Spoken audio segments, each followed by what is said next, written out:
Hi students, ఈరోజు మనం third BSc fifth సెమిస్టర్లోని ఫిఫ్త్ బి యానిమల్ హస్బెండరీ యొక్క ప్రీవియస్ పేపర్ చూద్దాం.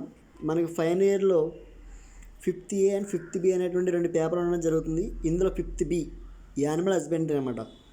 దీని యొక్క ప్రీవియస్ పేపర్ చూసినట్టయితే కనుక చూడండి, first question deep litter system of poultry, అంటే డీప్ లెటర్ పద్ధతిలో కోళ్ళ పెంపకం ఏ విధంగా చేయాలి అనేది ఫస్ట్ క్వశ్చన్.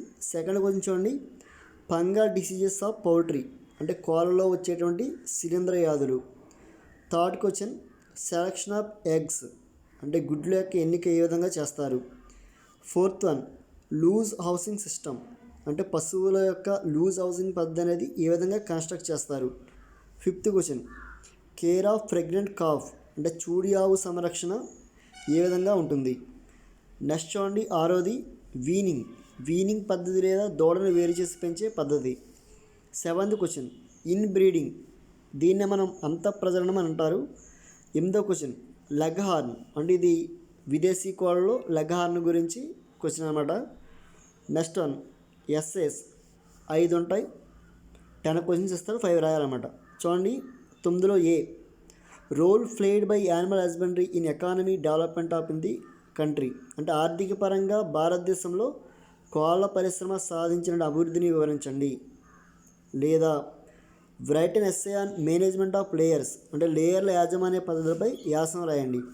ఇదంతా కూడా మనకి యూనిట్ 1లో 2 క్వశ్చన్స్ ఇవ్వడం జరిగింది. ఇందులో ఏదో ఒకటి చూస్ చేసుకుని రాయొచ్చు అనమాట.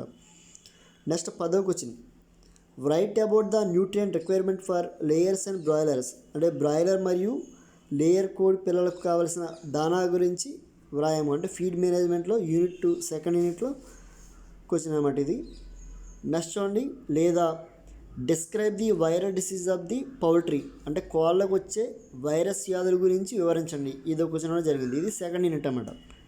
నెక్స్ట్ చూడండి, 11వ క్వశ్చన్ బ్రూడింగ్ యాజమాన్య పద్ధతుల గురించి వివరించండి. Describe the brooder management. లేదా write an essay on different methods of hatching eggs, అంటే గుడ్లను పొదిగించే వివిధ రకాల పద్ధతులపై వ్యాసం రాయము.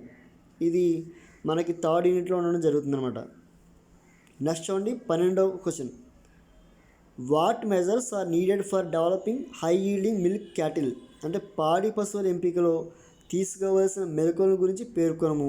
లేదా write about cleaning and sanitation of dairy farm, అంటే డైరీ ఫామ్ యొక్క శుభ్రత మరియు పారిశుధ్యం గురించి వివరించండి. ఇది 4th యూనిట్లో 2 క్వశ్చన్స్ అనమాట.